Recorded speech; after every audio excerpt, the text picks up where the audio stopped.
अहाँ लोकन के प्रणाम। मैथिली रेणु झा के चैनल पर हम एक अपन सबके घर के कुल देवता हो कुल देवता के माँ कालिका के किनको नरसिंह हो सबके सब अपन अपन देवता हो हुनकर गीत लक हम एनो हम। प्लीज अहाँ सबके केहन लागत से लाइक सब्सक्राइब कमेंट करब। धन्यवाद। भरोसे नरसिंह कालिका इहो जिंदगी जियब हे कालिका महारानी पुत्रो पर होइयौने सहाय हे कालिका महारानी पुत्रो पर होइयौने सहाय हे कालिका महारानी।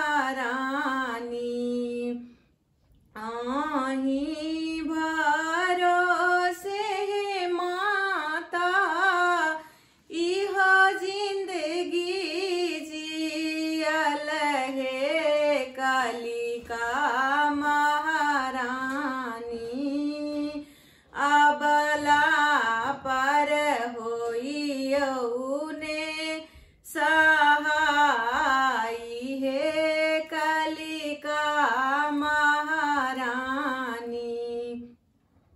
गंगा जमुन सहे माता जल भरी लाए बहे कालिका महारानी।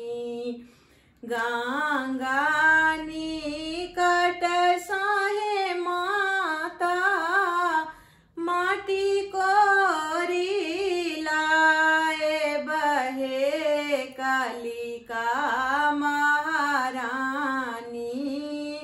आहूँ के पीरिया बने बहे कालिका महारानी।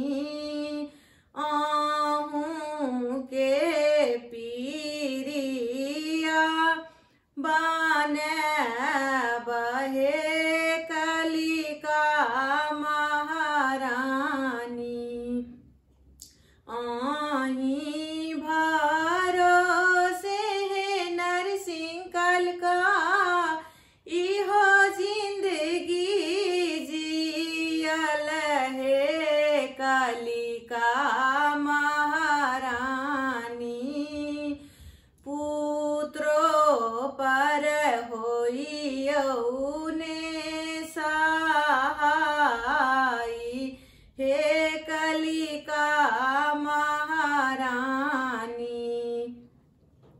पटवायांगन सहे माता आचारी मांगाए बहे कालिका महारानी। आहूँ के सिर में टांगब हे कालिका महारानी। मलियायांगन सहे माता मौरी मांगाए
कालिका महारानी आहूँ के भोग लगैब हे कालिका महारानी आहूँ के भोग लगैब हे कालिका महारानी हाट बाजार सहे माता धूप दीप मांगाए बहे कालिका महारानी आहूँ के धूप दीप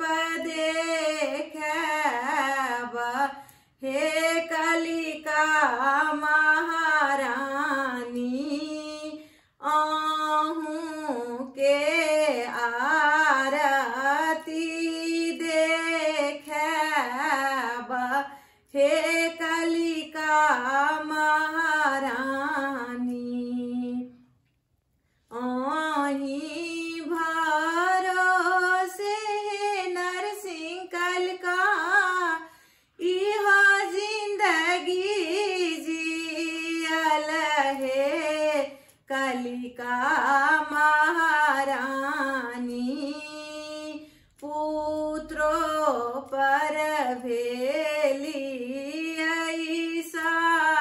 सहाई हे कालिका महारानी अबला पर होइउने सहाई हे कालिका महारानी पुत्रों पर भेली सहाई हे कालिका महारानी पुत्रों पर भेली सहाई हे कालिका महारानी। धन्यवाद।